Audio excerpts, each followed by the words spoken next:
मेरा नाम निशा है। मेरी शादी एक ऐसे परिवार में हुई थी जो बहुत बड़ा था, लेकिन वहाँ पर हर कोई मतलबी था। किसी को किसी से कोई भी लेना देना नहीं था। हर कोई बस अपने काम से काम रखता।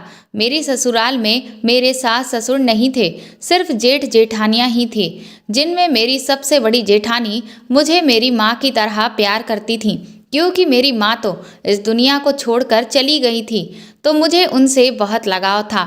इसीलिए मुझे मेरी जेठानी में ही अपनी माँ नज़र आती थी और मैं उनके साथ उनकी बेटी के जैसा ही व्यवहार करती थी। लेकिन एक दिन मेरी जेठानी के साथ मेरे जेठ ने कुछ ऐसा किया जिसे देखकर मेरे रोंगटे खड़े हो गए। क्योंकि मेरे जेठ तो मेरी जेठानी के साथ जोश में, मैं 6 भाइयों की इकलौती बहन थी और अभी तक मेरे किसी भाई की शादी नहीं हुई थी। क्योंकि मैं सबसे बड़ी थी और मेरे सारे भाई मुझसे छोटे थे। मैं अपने माता पिता की सबसे बड़ी और पहली औलाद थी।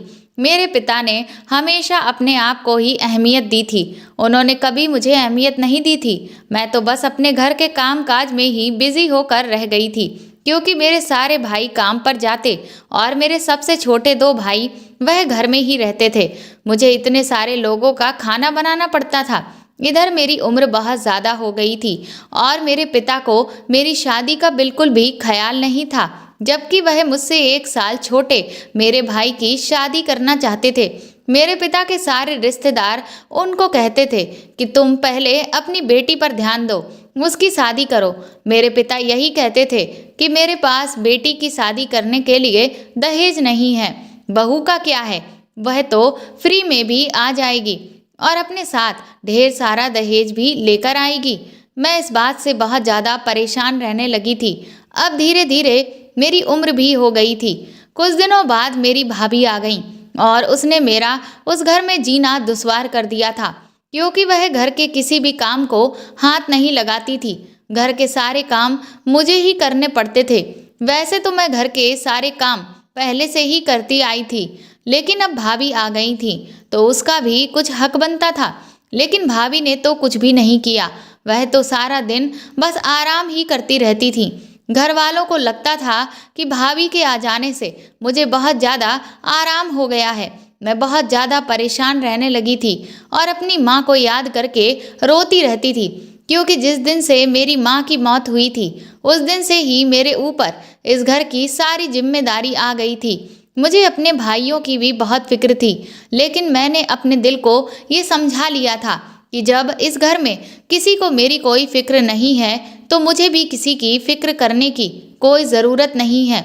मैं दिखने में भी ज़्यादा खूबसूरत नहीं थी, बस मामूली सी शक्ल की लड़की थी और मेरी उम्र लगभग 36 साल हो चुकी थी।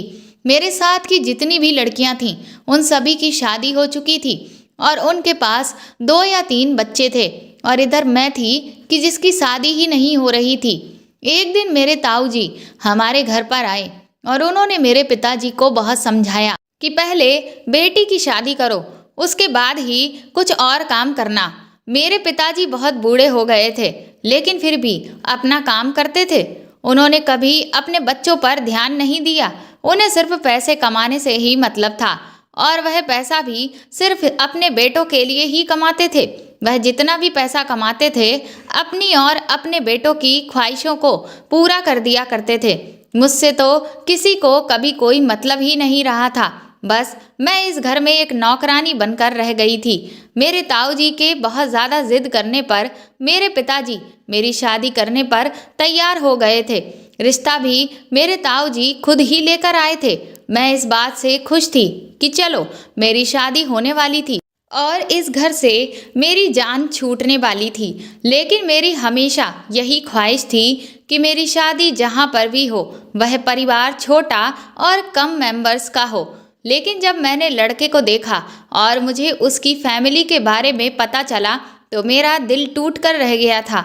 जिस लड़के से मेरी शादी होने वाली थी, वह लड़का बहुत ज़्यादा काला था और उसकी फैमिली भी मेरी फैमिली की तरह ही बहुत बड़ी थी। उसके खुद 5 भाई और 2 बहनें थीं। दोनों बहनों की शादी हो चुकी थी और सारे भाई अपनी अपनी पत्नियों के साथ रहते थे। सब लोग मिलजुल कर ही रहते थे। बस अगर लड़के की खूबी थी तो वह इतनी कि वह बहुत ज़्यादा कमाता था और उसका घर भी बहुत बड़ा था। सुना था कि सारे भाई अपने अपने हिस्से लेकर अलग हो गए हैं। ये लड़का बहुत ज़्यादा काला था, इस वजह से इसकी शादी नहीं हो पा रही थी। इसी वजह से मेरे ताऊ जी ये रिश्ता लेकर आए थे, क्योंकि इधर मेरी शादी करने का तो मेरे पिता का कोई इरादा ही नहीं था और मेरे रिश्ते भी नहीं आते थे, क्योंकि मेरी उम्र भी काफ़ी हो चुकी थी। इसलिए मेरे पिताजी ने इस रिश्ते के लिए हाँ कर दी। इस रिश्ते को हाँ करने की सबसे बड़ी वजह ये भी थी कि लड़के वालों को दहेज नहीं चाहिए था, क्योंकि उनके पास भगवान का दिया सब कुछ था। लड़के की सबसे बड़ी भाभी ने आकर मुझे सोने की अंगूठी पहना दी थी। मैं खुश थी कि चलो मेरी शादी तो होने जा रही है और फिर एक ऐसे परिवार में होने जा रही है जहाँ पर मेरा पति बहुत ज़्यादा अमीर है। शक्ल सूरत से क्या होता है, इंसान की कमाई अच्छी होनी चाहिए। और फिर मुझे तो कोई ऐसा पति चाहिए था जो मेरी इज्जत करे और मुझे प्यार दे। इसी भरोसे के साथ मेरी शादी मेरे पिता ने उस लड़के के साथ कर दी थी। मेरे ससुराल हमारे घर से बहुत दूर थी। मेरे भाइयों या मेरे पिता किसी ने भी लड़के के घर जाकर उसके घर को नहीं देखा था। वह लोग तो बस फॉर्मेलिटी पूरी करने के लिए ही मुझे विदा कर रहे थे, लेकिन मुझे अपने ताऊ जी पर पूरा भरोसा था, क्योंकि वही मेरा ही रिश्ता लेकर आए थे। पर अफसोस की बात यह है कि मेरा ये भरोसा उनके लिए गलत साबित हुआ था। जब मैं विदा होकर अपनी ससुराल आई तो मैंने देखा कि मेरे पति का घर तो बहुत बड़ा था और मेरे पति का रंग बहुत ज़्यादा ही काला था। पर फैमिली के जितने भी मेंबर्स थे वह अलग घर में नहीं रहते थे, बल्कि एक ही घर में रहते थे। शादी के कुछ दिनों तक तो मुझे लगा कि वह लोग मेहमान हैं और शादी करने के बाद चले जाएंगे, लेकिन वह जितने भी लोग थे उसी घर में रहते थे और उनमें से कोई भी अपने घर जाने का नाम नहीं ले रहा था। मेरे पति के उसके अलावा 5 भाई और उनकी 5 पत्नियां थीं। उन पति पत्नी के बच्चे भी बहुत सारे थे। मेरे पति के साथ तो मेरे शुरू के दिन बहुत अच्छे गुजरे थे, लेकिन कुछ दिनों के बाद ही मेरा पति काम के सिलसिले में शहर से बाहर चला गया था। इधर मेरा ख्याल मेरी सबसे बड़ी जेठानी रखती थी। मेरी बड़ी जेठानी बहुत ही अच्छी औरत थी। बाकी की सारी जेठानियां तो अपने कमरों में ही रहती थीं। उन्हें आराम और मेकअप से फुर्सत ही नहीं मिलती थी। मुझे सिर्फ 2-3 दिन ही आराम करने का मौका मिला होगा। उसके बाद से ही मैं इस घर की सारी जिम्मेदारी संभाल ली थी। वैसे तो यहाँ पर नौकर भी लगे हुए थे। सारे नौकर ईमानदारी से काम करते थे, लेकिन मुझे इतने बड़े घर में होते हुए भी इन नौकरों पर भरोसा नहीं था। इसीलिए मेरी ड्यूटी होती थी कि मैं उन पर नज़र रखती। मेरी बड़ी जेठानी मेरी जिम्मेदारी से बहुत खुश हुई थी। इतने ज़्यादा लोग होते हुए भी इस घर में सन्नाटा था। हमेशा बहुत ज़्यादा खामोशी रहती थी। सारे लोग अपने अपने कमरों से बाहर ही नहीं निकलते थे। मेरा पति जब से शहर गया था मुझे अपने कमरे में अकेले ही सोना पड़ता था। मेरे पति की आदत बहुत अच्छी थी। शादी की पहली रात से उसने मेरे साथ अपना बिहेव बहुत अच्छा रखा था। मुझे खुशी हुई थी कि चलो यहाँ मेरा पति तो बहुत अच्छा है, क्योंकि उनका रंग बहुत ज़्यादा काला होने की वजह से उनको काफ़ी टाइम बाद शादी के लिए लड़की मिली थी। जब मैं अपने कमरे में सोने के लिए जाती और मैं अकेली होती तो रात के बीच में मुझे ऐसा लगता जैसे किसी के चीखने चिल्लाने की आवाज़ें आ रही हों। मुझे कई बार लगता कि जैसे इस घर में भूत है, क्योंकि मुझे किसी के पैरों के चलने की आवाज़ें भी आती थीं। सारा दिन तो इस घर में सब लोग कमरे के अंदर बंद रहते थे। फिर रात को ये कौन था जो इस घर में टहलता रहता था? मुझे बहुत ज़्यादा डर लगता था और मैं अपने पति को याद करती रहती थी। अब हर दिन ही ऐसा होने लगा था कि मुझे किसी के चलने और चिल्लाने की आवाज़ें आती थीं। मैं डरते हुए अपने कमरे में बंद रहती थी। मैं सोचने लगी कि मैं इस बारे में किसी से पूछूंगी ज़रूर कि आखिर रात के टाइम पर इस घर में ऐसा क्या होता है। मैंने अगले दिन जब अपनी बड़ी जेठानी से ये बात पूछी तो वह मेरे सवाल पर थोड़ा घबरा गई थीं और उन्होंने बातों को गोल गोल घुमा दिया था। ये घर भी तो बहुत बड़ा था। इस घर में रहते भी तो बहुत सारे लोग थे। हो सकता है कि कोई ना कोई रात के टाइम पर जाग जाता हो या फिर किसी और जेठानी का बच्चा रोता हो। मुझे लगता था कि कोई चिल्ला रहा है, शायद ये मेरा वहम हो। मैंने अपने दिल को समझा लिया था। वैसे भी मुझे तो किसी तरह का नुकसान नहीं पहुंचा रहा था, इसलिए मुझे अपनी गृहस्थी पर ध्यान देना था। मुझे इधर उधर दिमाग लगाने की कोई ज़रूरत नहीं थी। मेरे घर की हमेशा की खामोशी से मैं बहुत ज़्यादा बोर हो गई थी। कभी कभार मेरी बात मेरे पति से फ़ोन पर हो जाया करती थी। उसके अलावा मेरा कहीं भी आना जाना नहीं था। घर में मेरी ससुराल का कोई रिश्तेदार भी आता जाता नहीं था। हर कोई अपने काम से काम रखता था, हर कोई अपने आप से मतलब रखता था। एक दिन रात को मैं फिर से सो रही थी और मुझे किसी के बहुत ज़ोर ज़ोर से चिल्लाने की आवाज़ आ रही थी। आज मैं हिम्मत करके ये देखने के लिए उठकर आ गई थी कि आखिर कौन है जो ज़ोर ज़ोर से चिल्लाता है और कौन है जो इतनी रात को घर में टहलता फिरता है। मैंने देखा कि मेरे बड़े जेठ किसी से फ़ोन पर चिल्ला चिल्ला कर बातें कर रहे थे। मेरे बड़े जेठ अक्सर ऊंची आवाज़ में फ़ोन पर बात करते थे। उनकी ही आवाज़ सारे घर में गूंजती थी। छोटी सी छोटी बातों पर गुस्सा करना, लड़ना झगड़ना, अपनी मनमानी करना, फ़ोन पर लंबी लंबी गपशप करना, मेरे बड़े जेठ का यही काम था, क्योंकि वो कोई काम नहीं करते थे और घर में ही रहते थे। सुना था कि घर के सारे लोग मेरे बड़े जेठ से बहुत डरते थे, यहाँ तक कि मेरी जेठानी भी अपने पति से बहुत ज़्यादा डरती थी। मेरे बड़े जेठ का बिहेवियर इस घर में किसी के साथ भी ठीक नहीं रहता था। वह किसी की भी नहीं सुनते थे और अपने हिसाब से ही जो उन्हें करना होता था वही करते थे। फिलहाल मेरे दिन इसी तरह से गुजर रहे थे। मैं हर रात देखती कि घर में आधी रात में टहलने वाला इंसान कोई और नहीं बल्कि मेरे जेठ ही थे। वही रात को किसी न किसी से बातें करते थे, जबकि मैं इस बात से बहुत डरी हुई थी। कभी कभी तो वो रातों को मेरी बड़ी जेठानी को भी मारते पीटते भी थे। वह मेरी बड़ी जेठानी के साथ हमेशा बुरा बिहेवियर करते थे। अपनी पत्नी को अपने पैर की जूती समझते थे। जब मेरी शादी हुई तब शुरुआत के दिनों में तो यहाँ पर कुछ भी ऐसा नहीं था, लेकिन मेरे पति के जाने के बाद से इस घर में न जाने क्या क्या होने लगा था। मेरी बड़ी जेठानी को वो रोज़ मारते थे। मेरी बड़ी जेठानी ज़ोरों से चिल्लाती रह जाती, मगर मेरे बड़े जेठ नहीं रुकते थे। अब मैं रोज़ रातों को जागकर उन लोगों की लड़ाई झगड़े पर कान लगाने लगी थी, क्योंकि मुझे पता ही नहीं चल पाता था कि वो दोनों पति पत्नी आखिर किस बात पर झगड़ा करते हैं और ऐसी कौन सी गलती है जिस पर मेरे बड़े जेठ उनको पीटते हैं। कुछ दिनों बाद मेरे पति 2-3 दिन के लिए घर पर मेरे साथ टाइम स्पेंड करने के लिए आ गए थे।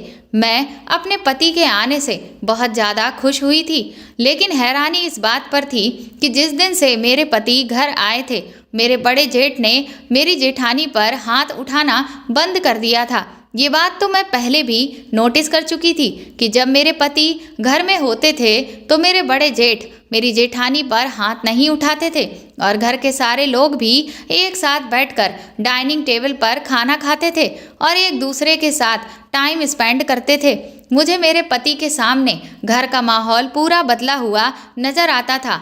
एक दिन मेरे पति ने मुझसे कहा कि तुम अच्छी तरह से रेडी हो जाओ, हम लोग कहीं बाहर घूमने चलते हैं। मैं अपने पति के साथ तैयार होकर बाहर चली गई थी। मेरे पति मुझे एक बहुत बड़े रेस्टोरेंट में खाना खिलाने के लिए ले गए थे। वहाँ पर हम दोनों ने साथ बैठकर खाना खाया। मेरे पति मेरी तरफ देखकर कहने लगे कि क्या तुम्हारा मूड ठीक नहीं है? तुमने खाना भी ठीक तरह से नहीं खाया है।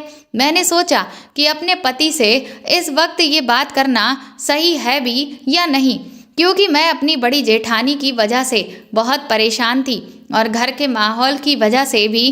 फिर मैंने अपने पति को सब कुछ बताने की कोशिश की, क्योंकि हम दोनों शादी के बाद पहली बार एक साथ टाइम स्पेंड करने के लिए घर से बाहर निकले थे। मैं ऐसी बात करके अपने पति को परेशान नहीं करना चाहती थी। फिर ये भी सोच रही थी कि आखिर मैं घर की बहू हूँ। मैंने बड़ी हिम्मत करके अपने पति से पूछ लिया कि आपके बड़े भाई आखिर रात को अपनी पत्नी पर हाथ क्यों उठाते हैं।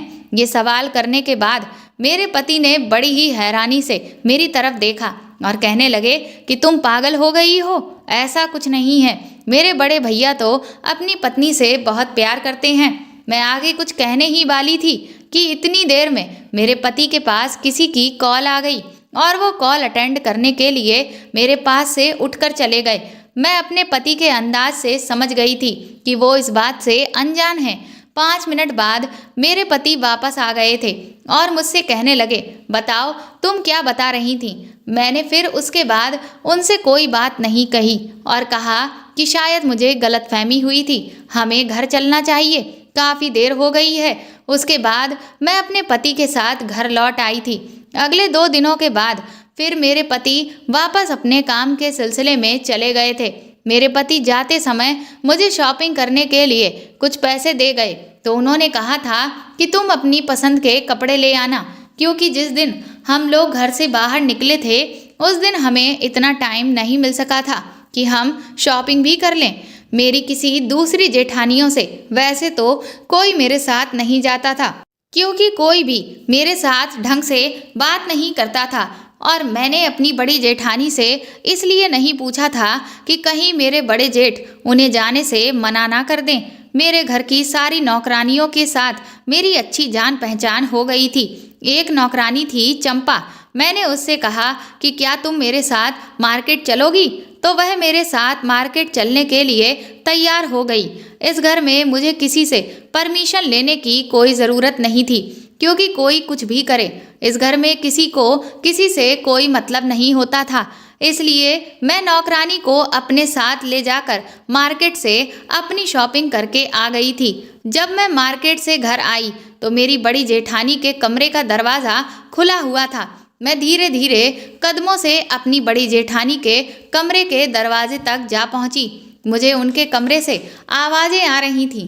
वह कह रही थीं कि बस करो, अब मेरे ऊपर ज़्यादा जुल्म मत करो। इसका मतलब ये था कि आज मेरे बड़े जेठ फिर से मेरी जेठानी पर हाथ उठा रहे थे और अब रात का वक्त नहीं, दिन का वक्त था। मैंने अपने हाथ से शॉपिंग बैग वहीं पर रख दिया और कान लगाकर अपने जेठ जेठानी की बातें सुनने लगी। मेरी जेठानी जोरों से चिल्ला रही थी कि तुम मेरे साथ ये मत करो, मुझे माफ़ कर दो। आखिर कब तक तुम मेरे साथ यही सब करते रहोगे।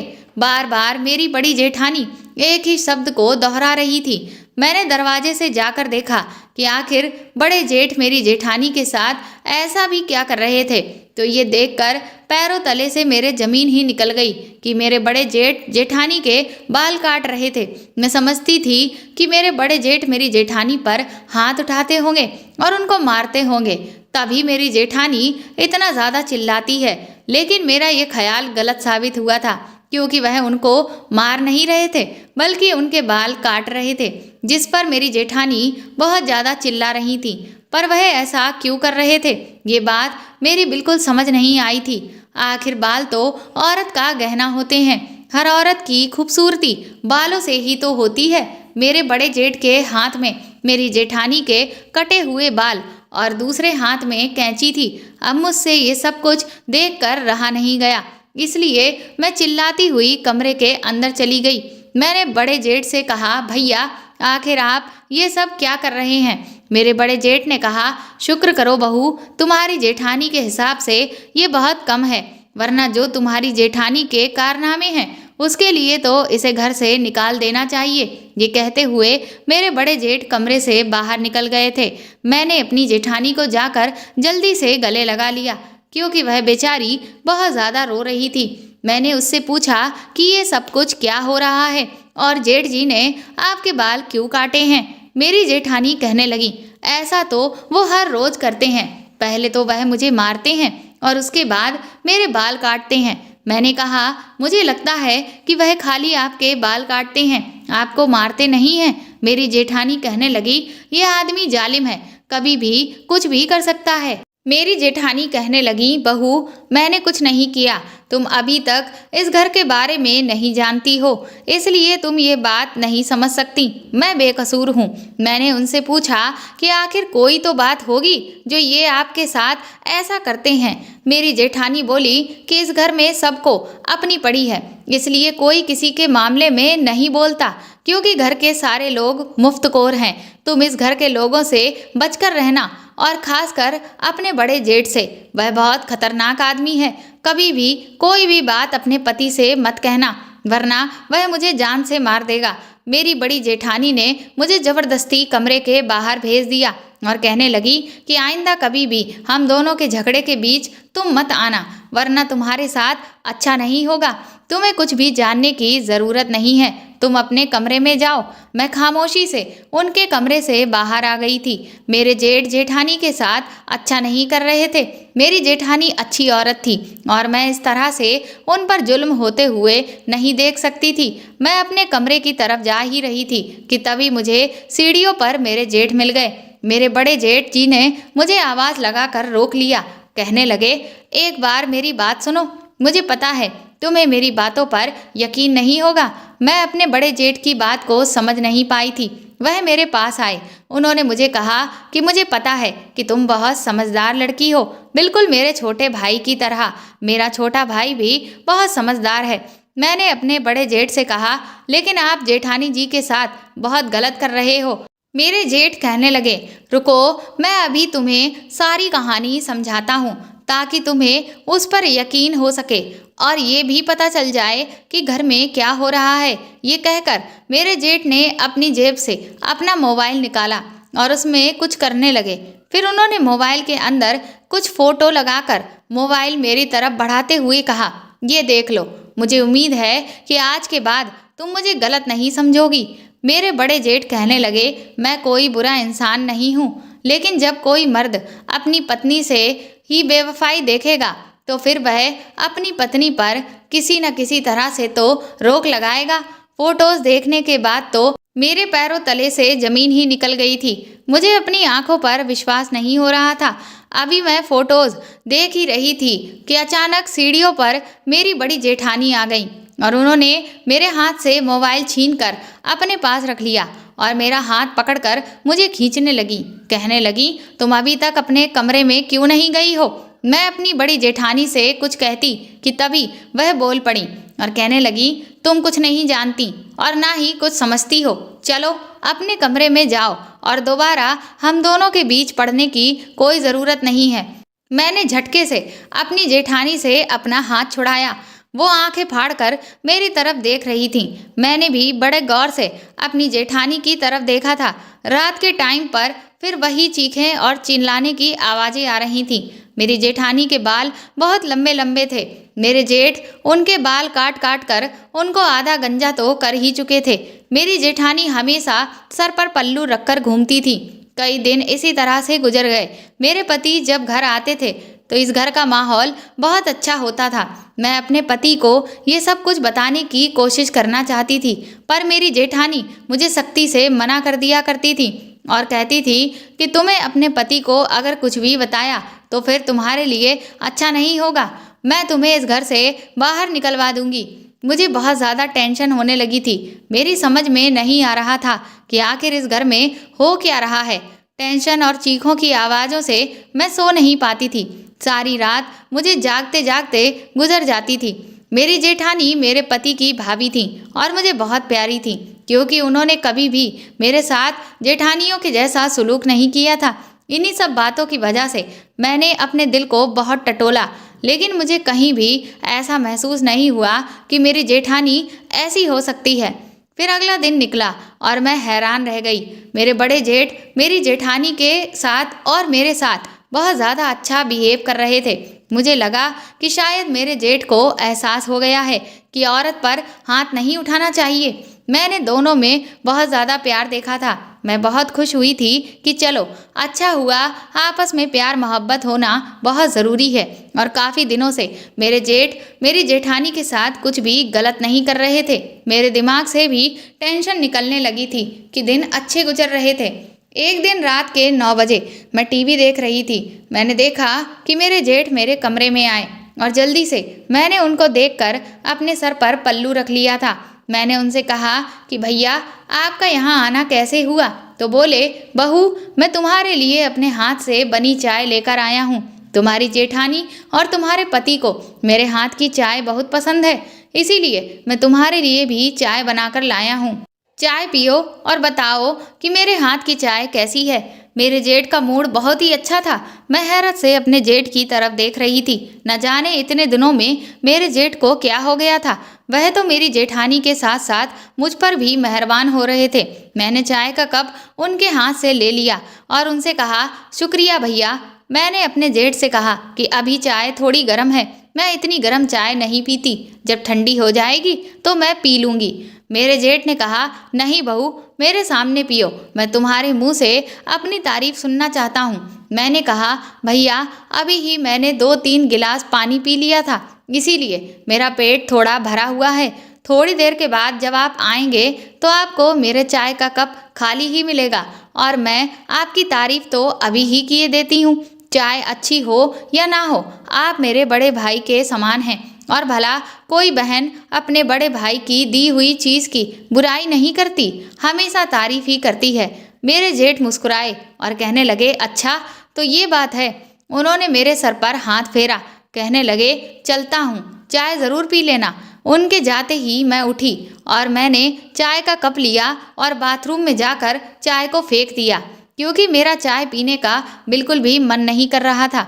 रात के टाइम पर अगर मैं चाय पी लेती तो मुझे गैस की प्रॉब्लम हो जाती है और फिर खाना डाइजेस्ट नहीं होता। अब ये बात तो मैं अपने जेठ से कह नहीं सकती थी, लेकिन मुझे खुशी थी कि मेरे जेठ के अंदर काफ़ी बदलाव आ चुका था। काफ़ी टाइम से मेरे जेठ जेठानी पर भी कोई अत्याचार नहीं करते थे। मुझे बहुत रात हो गई थी टीवी देखते हुए। मैंने टीवी बंद की और अपने पति से चैटिंग पर बातें करने लगी। इस टाइम पर वो भी अपने रूम में आराम कर रहे होते थे। थोड़ी देर के बाद मुझे एक साया अपने कमरे के अंदर आता हुआ दिखाई दिया। मैंने तुरंत ही फ़ोन रख दिया और ऐसे दिखाने लगी कि जैसे मैं सो गई हूँ। वह जो भी था उसने कमरे में आकर मुझे देखा और फिर दरवाज़ा बंद करके चला गया। मुझे कमरे से बाहर कुछ खटपट की आवाज़ें आ रही थीं। मैं चुपके चुपके अपने कमरे से देखने लगी कि बाहर निकली कि आखिर बाहर हो क्या रहा है।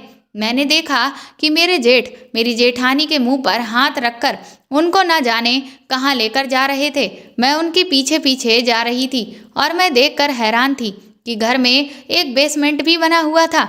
इसके बारे में मुझे तो कुछ पता ही नहीं था। वह मेरी जेठानी को जबरदस्ती खींचते हुए बेसमेंट के अंदर लेकर जा रहे थे। मैं भी दबे पांव उनके पीछे पीछे जाने लगी। मेरी जेठ बेसमेंट के अंदर मेरी जेठानी को लेकर चले गए, लेकिन उन्होंने बेसमेंट का दरवाज़ा खुला छोड़ दिया था, इसीलिए मैं भी उस बेसमेंट के अंदर खामोशी से चली गई। मैंने देखा कि बेसमेंट के अंदर एक छोटा सा कमरा बना हुआ था। मेरी जेठानी को कमरे के अंदर मेरे जेठ लेकर जा चुके थे। मैं वहीं पर ठहर कर उनकी बातें सुनने लगी। मेरे जेठ ने जेठानी को कुर्सी पर बिठाकर रस्सी से बांध दिया। यहाँ बेसमेंट में कोई और भी मौजूद था। जेठ उससे भी बातें कर रहे थे। उसके बाद मेरे जेठ ने मेरी जेठानी से जो कहा उसे सुनकर तो मेरे होश उड़ गए कि इस घर की जितनी भी दौलत है ये सब मेरे छोटे भाई के नाम पर है। मैं कब से चाहता हूँ कि तुम मुझे इस पूरी प्रॉपर्टी के कागज लाकर दे दो, और मेरा छोटा भाई तुम पर सबसे ज़्यादा भरोसा करता है। तुम उसे धोखा देकर उससे उन प्रॉपर्टी के कागज़ों पर साइन करवा के ये सारी जायदाद मेरे नाम पर करवा दो। कितने सालों से मैं इस दिन का इंतज़ार कर रहा हूँ, लेकिन तुम हो कि मेरी बात सुन ही नहीं रही हो। इसीलिए मैं आज यहाँ पर तुम्हें मार कर दफना दूंगा और फिर सबको यही बता दूंगा कि तुम अपने आशिक के साथ भाग गई हो। अब ये तुम्हारी मर्जी थी कि तुम उन पेपर पर मेरे छोटे भाई के साइन करवा कर मुझे दे दो ताकि सारी जायदाद मेरे नाम हो सके।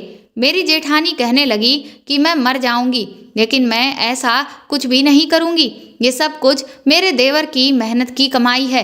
तुम क्या चाहते हो कि मैं तुम्हें और तुम्हारे हरामखोर भाइयों को अपने देवर की मेहनत की कमाई का बना बनाया सब कुछ दे दूं, जो मुझे माँ समान मानता है, जिसने मेरे जीवन की सबसे बड़ी मुसीबत में मेरा साथ दिया था। मेरे पिता को जब कैंसर हुआ था तो तुम और तुम्हारे किसी भी भाई ने मेरा बिल्कुल भी साथ नहीं दिया, लेकिन मेरे इसी देवर ने मेरे पिता का अच्छे से अच्छा इलाज कराया और एक भाई होने की पूरी जिम्मेदारी भी निभाई थी। जबकि तुम तो मेरे पति थे, लेकिन फिर भी तुमने कभी भी मेरे प्रति अपना कोई भी फर्ज नहीं निभाया। मेरी सास अच्छे से समझ चुकी थी कि तुम्हारा बाप और तुम सब भाइयों की नीयत बिल्कुल भी ठीक नहीं है। इसीलिए मरने से पहले वह मुझे इस पूरी प्रॉपर्टी के कागज अपने पास छुपा कर रखने को दे गई थी और मुझे ये जिम्मेदारी दे गई थी कि मैं तुम सबसे अपने छोटे देवर को बचा कर रखूंगी और तुम्हें उसकी जायदाद पर कब्जा नहीं करने दूंगी। वो तो तुम शुक्र करो कि इतने सालों से मैंने तुम्हारी ये सच्चाई अपने छोटे देवर से छुपा कर रखी हुई है और अब तो मुझे ये सच्चाई उसकी बीवी से भी छुपानी पड़ रही है। मेरे जेठ ने मेरी जेठानी के मुंह पर जोरदार थप्पड़ मार दिया और कहा, उसे तो आज मैंने चाय में नींद की दवाई मिलाकर बेहोश कर दिया है। उसे कुछ भी पता नहीं चलेगा। जब सुबह होगी और उसकी आंख खुलेगी तो उसे पता चलेगा कि उसकी जेठानी तो अपने आशिक के साथ भाग चुकी है, क्योंकि जो फोटोज मैंने उसे दिखाए उसने उन फोटोज पर यकीन कर लिया था। दरअसल उस दिन मेरे जेठ ने मोबाइल में जो फोटोज मुझे दिखाए थे वह मेरी जेठानी के फोटोज थे, जो काफ़ी अश्लील तरीके से लिए गए थे और मेरे जेठ ने दूसरे मर्दों के साथ उन फोटोज को मेरी जेठानी के साथ एडिट कर दिया था, जबकि वह सारे फोटोज मेरी जेठानी के साथ मेरे जेठ ने खुद अपने मोबाइल से लिए थे। अब मैं आप लोगों को बताती हूँ कि आखिर ये सब माजरा क्या है। मेरे पति मेरी सास के पहले पति के इकलौते बेटे थे। जब मेरी सास की दूसरी शादी हुई तब वह विधवा हो गई थी और मेरी सास की पहली शादी जहाँ हुई थी वह आदमी बहुत ज़्यादा अमीर था। उसने अपने मरने से पहले ही अपने होने वाले बच्चे के नाम पर अपनी सारी जायदाद कर दी थी, क्योंकि जब मेरी सास के पहले पति की मौत हुई थी तब वह प्रेग्नेंट थी। मेरी सास के माता पिता ने उनकी दूसरी शादी जिस इंसान से की वह बहुत लालची था। उसके पहले से ही इतने ढेर सारे बच्चे थे। मेरी सास के पास अपने पति की सारी जायदाद मौजूद थी, इसीलिए मेरी सास ने अपने इकलौते बेटे को खूब पढ़ाया लिखाया और उसे अपने पति का बिजनेस दोबारा से स्टार्ट करने का हौसला दिया, जबकि मेरी सास के दूसरे पति के बच्चों ने इस बात का फ़ायदा बहुत उठाया और उनकी जायदाद पर ऐश की। मेरा पति ये बात नहीं जानता था कि ये बाकी के भाई बहन उसके दूसरे पिता के बच्चे हैं। ये बात मेरी सास ने मेरे पति से इसलिए छुपाई थी क्योंकि उनका बेटा बचपन से ही बहुत ज़्यादा समझदार था। बहुत से बच्चे दूसरे पिता या दूसरी माँ को एक्सेप्ट बड़ी मुश्किल से कर पाते हैं, लेकिन मेरे पति ने जब से आंखें खोली थी तो मेरे ससुर को ही अपना पिता समझा था और उनके बेटों को अपना भाई। इसीलिए मेरी सास ने मेरे पति को ये सब बताने के बारे में कभी भी नहीं सोचा। लेकिन जब मेरा पति जवान हुआ और उसने अपने पहले पिता के बिजनेस को दोबारा से स्टार्ट कर दिया और उसने उनके बिजनेस को बढ़ावा दिया, पैसे से खूब पैसा कमाया, तो ये बात ना तो मेरे ससुर को अच्छी लगी और ना ही उनके बेटों को, क्योंकि वह लोग इस काबिल नहीं थे जो मेरे पति का मुकाबला कर सकते। मेरी सास के पहले पति की कमाई पर ही वह लोग पल रहे थे और मेरे पति के काबिल होने के बाद ये सब लोग मेरे पति के घर में ही रह रहे थे और उनकी मेहनत की कमाई से ही ये सब लोग अपना खर्चा पानी कर रहे थे। लेकिन मेरे पति ने अपनी कमाई से जो कुछ भी लिया था वह सब कुछ ये लोग आराम से इस्तेमाल करते थे। मेरी सास ने इस सारी प्रॉपर्टी के कागज़ मेरी जेठानी के पास छुपा कर रखवा दिए थे, क्योंकि उन्हें पूरा भरोसा था कि मेरी जेठानी एक भरोसेमंद औरत है और मेरे पति अपनी बड़ी भाभी पर सबसे ज़्यादा भरोसा करते थे और इसीलिए मेरे जेठ उनके ही जरिए सारी जायदाद अपने नाम पर करवाना चाहते थे और काफ़ी टाइम से मेरी जेठानी को ब्लैकमेल कर रहे थे कि वह मेरे पति को धोखा देकर सारी जायदाद उन्हें दिलवा दें। मेरे जेठ मेरे पति के सामने तो बहुत अच्छे तरीके से इसीलिए रहते थे क्योंकि वो कभी नहीं चाहते थे कि मेरे पति को ये बात पता चले कि वह मेरे पति के सौतेले भाई हैं और उन लोगों के पिता भी अलग अलग हैं, तो मेरा पति कभी भी उन लोगों को हमारे घर में बर्दाश्त नहीं करेगा और मेरे पति का दिमाग कभी भी घूम सकता है, ये लोगों को घर से निकाल सकता है। मेरे जेठ मेरी जेठानी से पेपर पर साइन करवाने के बाद मेरी जेठानी को भी मार देना चाहते थे और उनके साथ ऐसा करने के बाद वो सबको ये बताते कि मेरी जेठानी का अफेयर चल रहा था, वह अपने आशिक के साथ भाग गई है। मेरी जेठानी उम्र में भले ही बड़ी थी लेकिन वह बहुत खूबसूरत थी उन्हें देखकर कहीं से भी नहीं लगता था कि वह इतनी उम्र की हैं। कमरे के अंदर जो 2 लोग मौजूद थे वह मेरे जेठ के 2 भाई थे, जो कि मेरे पति की दौलत को हथियाना चाहते थे। मेरे बड़े जेठ मेरी जेठानी के बाल इसलिए काटते थे क्योंकि बाल औरत का गहना होते हैं। उन्हें लगता था कि वह अपनी पत्नी के बाल काट देंगे और मारपीट करेंगे तो वह डर कर उनके नाम ये जायदाद करवा देगी, लेकिन ऐसा कुछ भी नहीं था। सलाम है मेरी जेठानी की बर्दाश्त को, जो इतने सालों से वो इस सब को बर्दाश्त करती रहीं। और मेरी जेठानी मेरे पति से वफादारी निभाती रहीं और उन्होंने मेरे पति की जायदाद किसी ऐसे आदमी के हवाले नहीं की जो मेरे पति की जिंदगी खराब कर देता। मैं अपनी जेठानी पर और ज़्यादा जुल्म होते हुए नहीं देख सकती थी, इसीलिए मैंने एक काम किया हुआ था। जब मैं अपने कमरे में लेटी हुई अपने पति से चैट कर रही थी तो मैं समझ गई थी कि कमरे में मेरे जेठ आए हुए हैं। मैंने अपने पति को मैसेज पर पूरी बात बता दी थी। मैंने सोच लिया था कि मेरे पति को यकीन आए या ना आए, क्योंकि मुझे गड़बड़ का एहसास तो तभी हो गया था जब मेरे जेठ का बिहेवियर बदलने लगा था और वह मेरे कमरे में आज पहली बार मेरे लिए चाय बना कर लाए थे। मेरे पति ने मैसेजेस पढ़े, उनका रिप्लाई किया था कि मैं अपने दोस्त को भेज रहा हूँ, तुम उसकी मदद ले लेना, बाकी मैं यहाँ से घर आने के लिए निकल रहा हूँ। अगर ये सब कुछ सच हुआ तो मैं अपने भाई और उनके बाकी के भाइयों को हाथ पकड़कर घर से निकाल दूंगा, और अगर ये बात गलत हुई तो मैं तुम्हें इस घर से निकाल दूंगा और तुम्हें डाइवोर्स दे दूंगा। मैंने अपने पति से कहा कि तुम अपने दोस्त को भेज देना, मुझे सब कुछ मंजूर है। मैं बेसमेंट की सीढ़ियों से चढ़ती हुई दरवाजे पर आई तो मैंने देखा कि मेरे पति के दोस्त आ गए थे। ये मेरे पति के दोस्त होने के साथ साथ पुलिस ऑफिसर भी थे, क्योंकि मैंने अपने पति को बताया था कि उनके बड़े भाई रोज रात को अपनी पत्नी को मारते हैं और उनके बाल काटते हैं। अगर आपको यकीन नहीं है तो आप यहाँ आकर खुद ही देख सकते हो, और मुझे लग रहा है कि आज भी वो यही सब कुछ करने वाले हैं, क्योंकि वो ये चेक करने आए हैं कि मैं सो गई हूँ या नहीं। मैं रात को सोती नहीं हूँ और उन पर नज़र रखती हूँ, इसीलिए शायद अब वह मुझसे सावधान हो गए हैं। मैं अपने पति के दोस्त को नीचे बेसमेंट में ले गई थी। उन्होंने जब अपनी आंखों से देखा कि मेरे जेठ और उनके भाई मेरी जेठानी को साइन करवाने के लिए मार रहे थे और टॉर्चर कर रहे थे, तो उन्होंने मेरे जेठ और उनके भाइयों को अरेस्ट कर लिया। वह उन तीनों को पुलिस स्टेशन लेकर गए। सुबह मेरे पति भी घर आ चुके थे, क्योंकि उनके दोस्त ने मेरे पति को फ़ोन करके बता दिया था। मेरे पति के सामने सारी सच्चाई खुलकर आ गई थी, इसलिए उन्होंने अपने बड़े भाई पर और उनके बाकी के भाइयों पर केस कर दिया। मेरी जेठानी ने भी कोर्ट में गवाही दी थी, इसलिए फैसला हमारे हक में हुआ था। मेरी बाकी की जेठ और जेठानियाँ हमारे घर में रहते थे, वह सब लोग हमारे घर से चले गए थे। अभी बड़े से घर में हम लोग अकेले रहते हैं और बहुत खुशी खुशी रहते हैं। मेरी जेठानी भी अब हम लोगों के साथ आराम से रहती हैं। मेरे पति ने फैसला कर लिया कि वो कभी इस घर से नहीं जाएंगे। अब वो हमारे साथ ही रहते हैं और इसी शहर में रहकर अपना काम करते हैं। कभी कभी कुछ लोग दौलत के लालच में इतने अंधे हो जाते हैं कि रिश्तों की अहमियत भी भूल जाते हैं, जबकि अपनों का साथ इस दुनिया में सबसे ज़्यादा ज़रूरी है। आपके पास चाहे कितनी भी दौलत क्यों ना आ जाए, लेकिन जब तक आपके पास अपने नहीं हैं, आपको कभी भी सुकून महसूस नहीं होगा।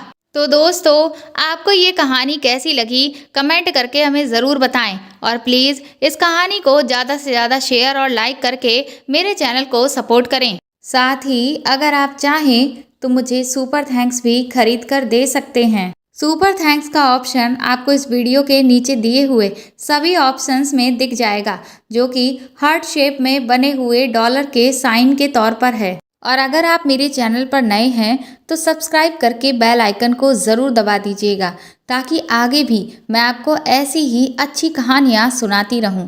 Thank you.